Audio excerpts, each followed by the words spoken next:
Thank you very, very much, Father Tizio, for your very warm words of welcome, and all of you for welcoming me so very, very warmly. Let me say at the outset that my words are going to be recorded, and I will also be providing a copy of my text so that it could be distributed electronically. So don't worry about taking notes. Don't worry about the details of the talk. Just sit back and enjoy your Cracker Jacks, but we're in church, so I didn't realize we were going to be in church. So just be at peace. And it's a great joy to address with you the topic of protecting and defending and fostering religious liberty. I'd like to thank, in addition to Father Tizio, all of those who have worked so hard to organize this event, especially pro-life committees, and most particularly Laura Jones, who first alerted me to this gathering. As some of you know, I've spent most of my adult life as a Marylander. I served previously as a priest in the Archdiocese of Washington and later as auxiliary bishop, and that archdiocese includes 5 counties of Maryland. And then I did a stint for 11 years as a Connecticut Yankee. I have many fond memories of Lobby Night, and that brought me to St. Mary's Parish, and I understand that Lobby Night is still sponsored by the Maryland Catholic Conference. And now that I'm back in the neighborhood, I want to tell you just how happy I am to serve as your Archbishop. And please God, He will grant me many, many years to be among you. And so warmest thanks for your gracious welcome and your many kindnesses since I began serving here in mid-May. Just a few weeks after my installation, I traveled to Rome, where I received the pallium from the hands of Pope Benedict XVI. The pallium, made of wool, is worn by metropolitan archbishops to symbolize their oneness with the Holy Father, who confirms and strengthens the faith of his brother bishops. Like the Good Shepherd, the one who receives the pallium is called to take the lost sheep and place them gently on his shoulders and bring them to safety. This symbol of pastoral love, the symbol of communion, is likewise a source of encouragement to the bishops of the United States in the work of defending religious liberty. It's a reminder that we do not stand alone in the struggle to promote and defend religious liberty at home and abroad. Christ never abandons his church, most especially in times of threat, and all of us, clergy, religious, and laity, find Christ's presence in our communion with Pope Benedict, the Vicar of Christ and the Bishop of Rome. The encouragement he gives to us is not just theoretical. Time and again, the Holy Father speaks out courageously on behalf of victims of religious persecution in the Middle East and in Africa. When the bishops of this region met with the Holy Father earlier this year, he delivered an important talk on religious freedom, a talk that demonstrates his deep understanding of the challenges that we are facing. Truth to tell, however, many people of goodwill, including many of our fellow Catholics, do not think that religious freedom is threatened in the United States. After all, our churches are open, our institutions continue to function, and on the surface, it doesn't seem as though much has changed. But we are here this afternoon to look beneath the surface, to see the threats clearly, to analyze them, and then to resolve to address them as individuals and as a community of faith. The Archdiocese of Baltimore, as all of us know, is the very first Catholic diocese in the United States.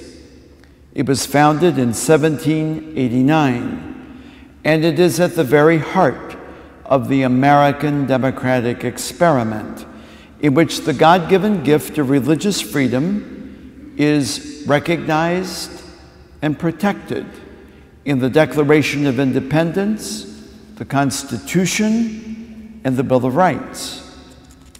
The Bill of Rights, as we know, the First Amendment of the Bill of Rights, as we know, has two parts. The first prevents the government from establishing a single national religion, and the second part guarantees the right to the freedom of believers not just to worship, but indeed to influence the culture, to establish and run institutions like hospitals and schools and the like in accord with church teaching and so forth. This is one of the primary reasons why Americans at the close of the 18th century chose to break with England, to enjoy and practice religious freedom, which they understood as granted by God and not by the government. The nation's first bishop, John Carroll, hailed from a distinguished Maryland family. Currently, I'm reading a biography of Charles Carroll entitled American Cicero, in which the author sheds light on the family and upbringing and education of the only Catholic signer of the Declaration of Independence. Although the Carrolls of Carrollton were a wealthy and distinguished family, they were not exempt from the legal restrictions which Maryland colonial law imposed upon Catholics in the 18th century. Among them was a prohibition against Catholics holding public office. Nonetheless, Charles Carroll was active in colonial politics, and he recognized early on that only independence from the British Crown would bring about authentic religious and civic freedom in America.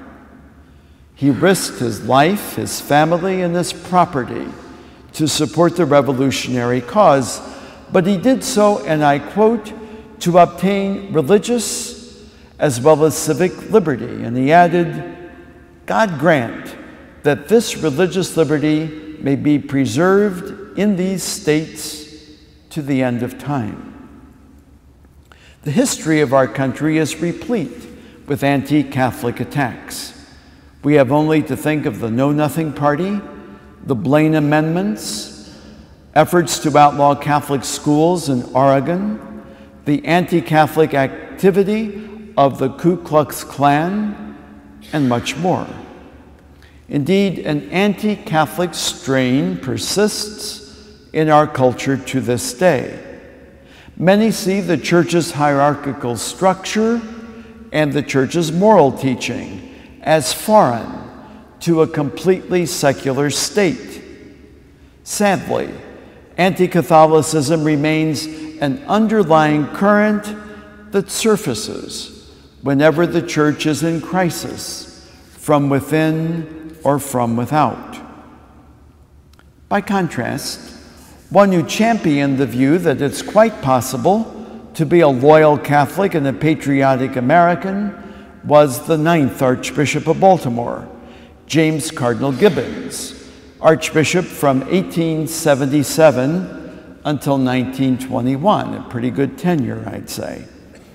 And by the way, in my house, there are pictures everywhere of Cardinal Gibbons. There must be 10 paintings of Cardinal Gibbons in my house. He follows me around all day long. Well, on the one hand, Cardinal Gibbons defended the proposition that you can be a loyal Catholic and a loyal American against the anti-Catholic attitudes of his day, and on the other hand, against old world suspicion of pluralistic democratic government. Named a cardinal in 1866, Cardinal Gibbons went to Rome to take possession of his titular church, Santa Maria in Trastevere, which is located on a site where it is said that Christians have worshiped since the 3rd century. In that auspicious place, Cardinal Gibbons spoke these words. He said, "For myself, as a citizen of the United States, without closing my eyes to our defects as a nation, I proclaim with a deep sense of pride and gratitude, and in this great capital of Christendom, that I belong to a country where the civil government holds over us the aegis of its protection without interfering in the legitimate exercise of our sublime mission as ministers of the gospel of Christ." Gibbons understood that the American experiment is not perfect, but he championed the view that our form of government protects the God-given gift of religious liberty and respects the role of churches in buttressing the moral underpinnings that are essential for the right use of freedom and for true human flourishing. By preaching, by worshiping, by organizing programs of charity and education, churches point to the fact that, although we live in a secular culture, we human beings have a transcendent origin and destiny, and that it is our responsibility to seek the truth and be formed in virtue. But today, the vision of our founding fathers and Gibbons' own keen understanding as to how we actualize that vision is being relentlessly challenged by an overarching secularism that seeks to marginalize religion, silence its voice in the public square, and force its institutions to conform to secular orthodoxy. And let's be honest, it has become possible for secularism to challenge religious freedom in this way because so many people who claim to be believers have marginalized religious faith in their own lives. Catholics and other people of religion who no longer practice their faith contribute to secularism. And to the extent that we fail to bear witness to our faith, to the extent that we fail to engage in evangelization, we also contribute to a secularism that excludes religious faith from the public square and seeks to limit the role of religion in our culture. One of the ways that secularists seek to do this is by embedding in the law a definition of what religion is and is meant to do. You can be sure it is a very narrow definition. It is found not only in the HHS mandate, of which I'll speak later, but also in various state laws, and it comes to us courtesy of the ACLU.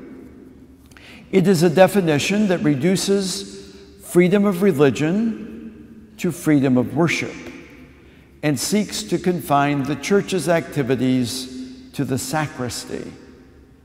A church is deemed religious, according to this definition, only if the church in question hires its own members, serves its own members, and exists almost solely to inculcate its own doctrine. But the moment that church seeks to serve the common good, or to influence public opinion, then such a church and its activities are deemed secular.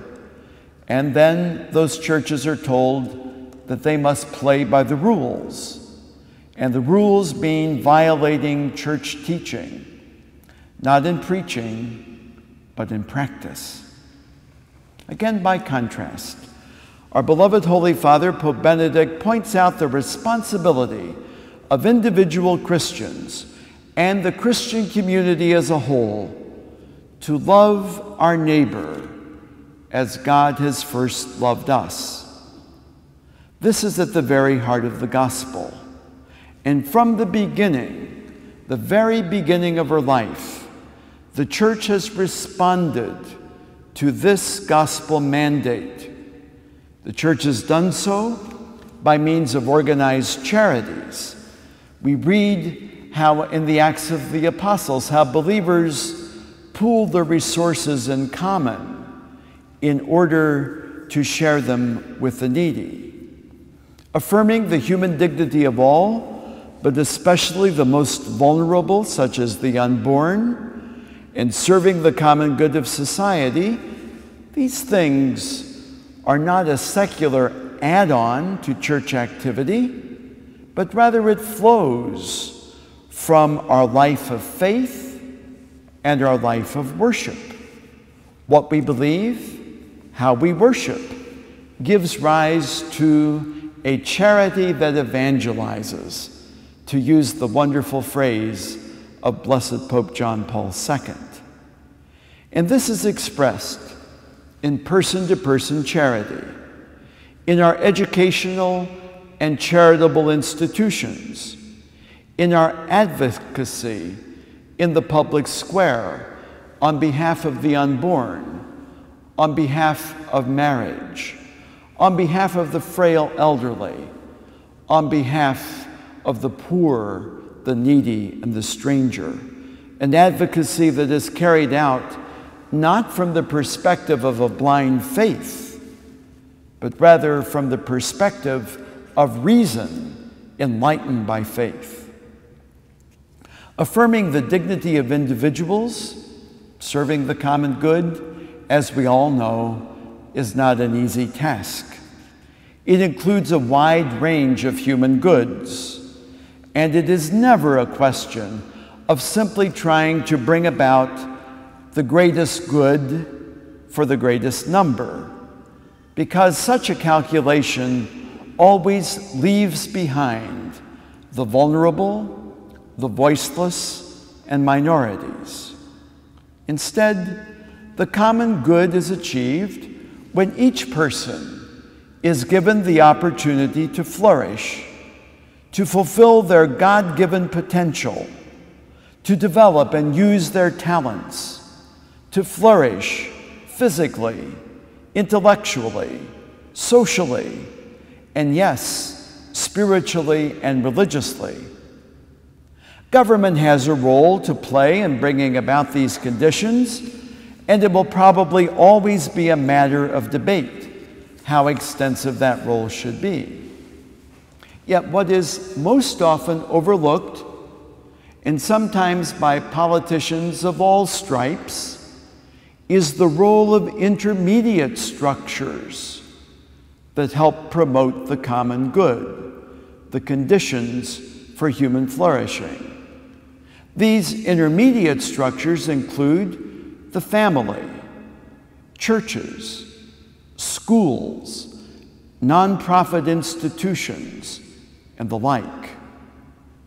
Think for a moment what the breakdown of the family has meant for our culture.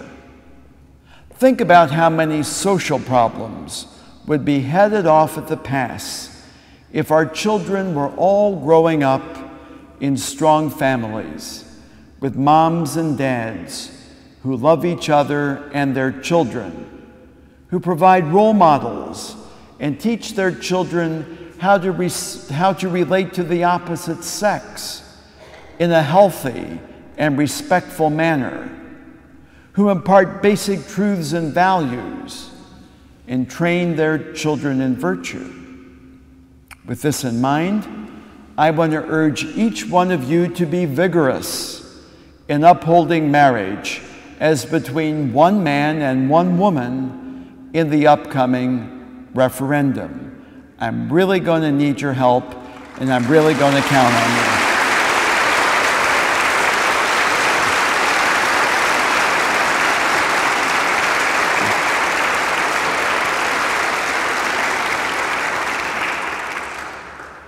And so, friends, we need to remember the role of these intermediate structures in democracy. Not only do they help form productive, enlightened citizens, but they also stand, as John Courtney Murray reminded us, they stand as a buffer between the power of the state and the freedom of the individual conscience. Without abandoning its legitimate role in seeing to the health and safety of its citizens, our form of government is obliged to recognize the religious freedom of individuals and the religious freedom that inheres in our religious institutions, institutions that do not just serve their own members and do not just hire their own, but seek to serve the common good of society, protecting the rights and dignity of individuals and serving the common good through a network of schools and charities. This is deeply ingrained in the Church's existence and mission. Now, until recently, the federal government has accommodated churches that seek to serve the wider society in accord with the faith that inspired that service in the first place. Thanks to the Church Amendment, and let us remember that Senator Frank Church of happy memory was a good Democrat.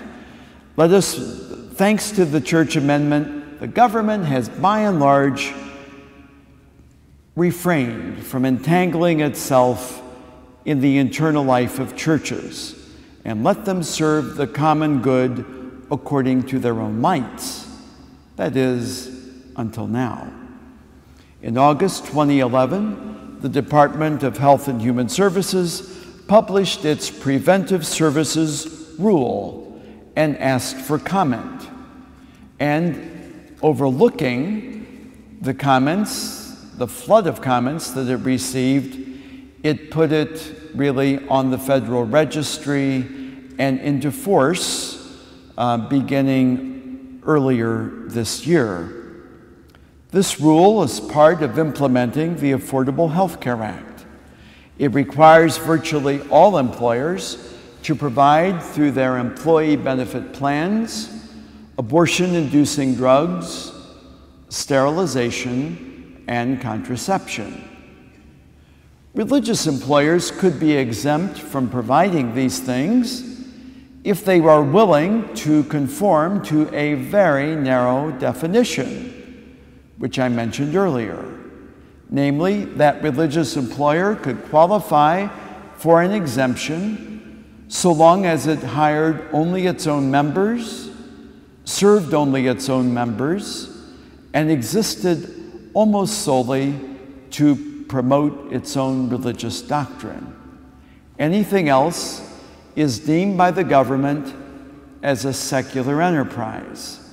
And so if a religious organization hires people of other faiths, if it seeks to serve people of all faiths and none, if it engages in education, social services, and charity, then according to the HHS rule, it's not religious enough to be exempt from having to provide surgical procedures and pharmaceuticals judged to be immoral. And this follows upon the heels of the Hosanna Tabor case, in which the Department of Justice argued that the church has no more rights in hiring its ministers than a labor union or a social club has in hiring its employees, a view which thankfully the Supreme Court rejected 9-0. The point I'm making is that the administration is drawing lines where we, the sponsors of religious works, do not draw lines ourselves.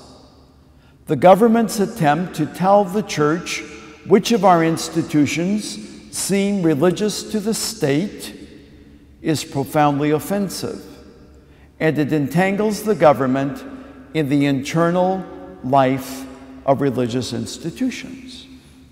And unless we stop it now, this attempt to narrow the role of religion in our culture will spread like a virus through our nation's laws and policies. The future will look like this. Either we stay in the sacristy or violate our consciences. Not a good menu from which to choose. The Catholic Church, joined by ecumenical and interfaith partners, is resisting all this. And you know much of what I'm about to say. We're resisting it through direct talks with the administration, by seeking legislative remedies such as the Blunt Amendment, by filing suit in federal court in various districts, by engaging in a year of faith that focuses on the new evangelization, by a prayer campaign, including an upcoming Marian prayer campaign in October.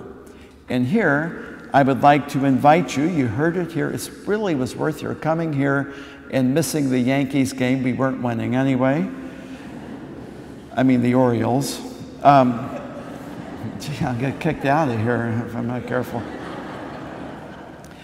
But you're hearing it first here. I'm going to lead on October the 14th a pilgrimage to the Shrine of the Immaculate Conception in Washington, 2 p.m. on October the 14th. It's a Sunday afternoon, and I'd like to have you be the first ones invited to that pilgrimage.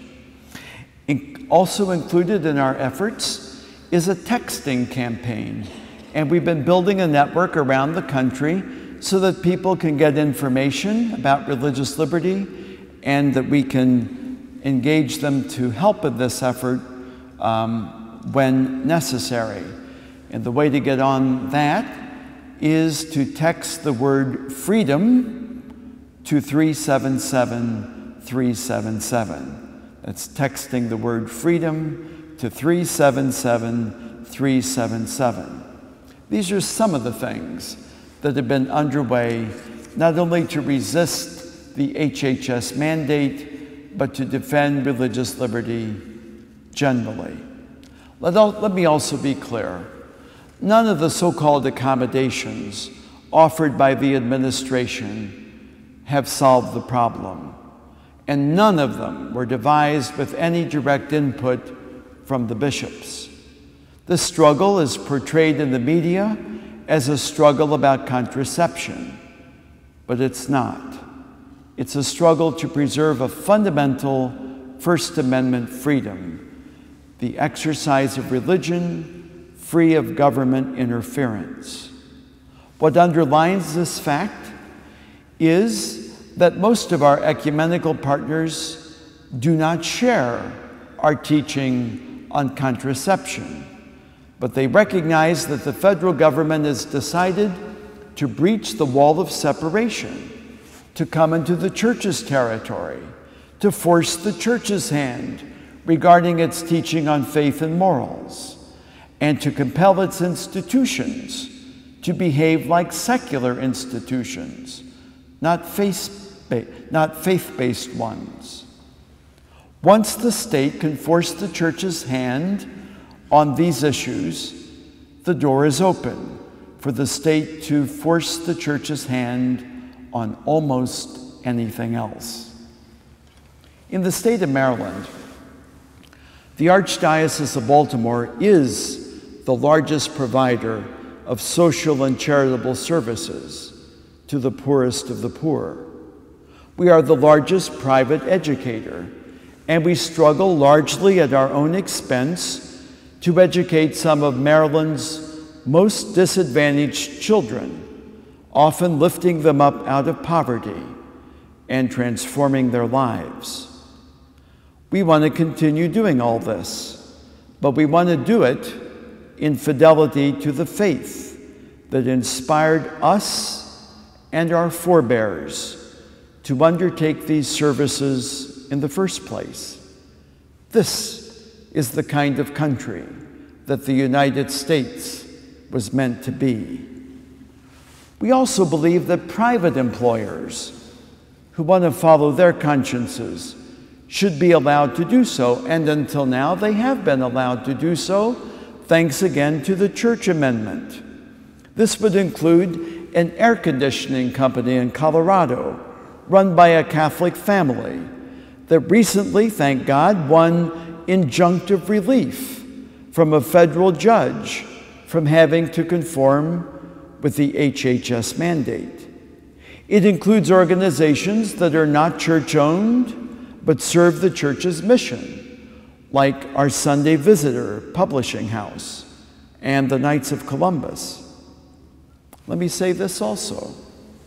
Churches are responsible employers, and so are conscientious employers like the ones I've just mentioned. They provide good jobs and good benefits. They are not part of the healthcare problem in our country. They are part of the solution, and they should be respected.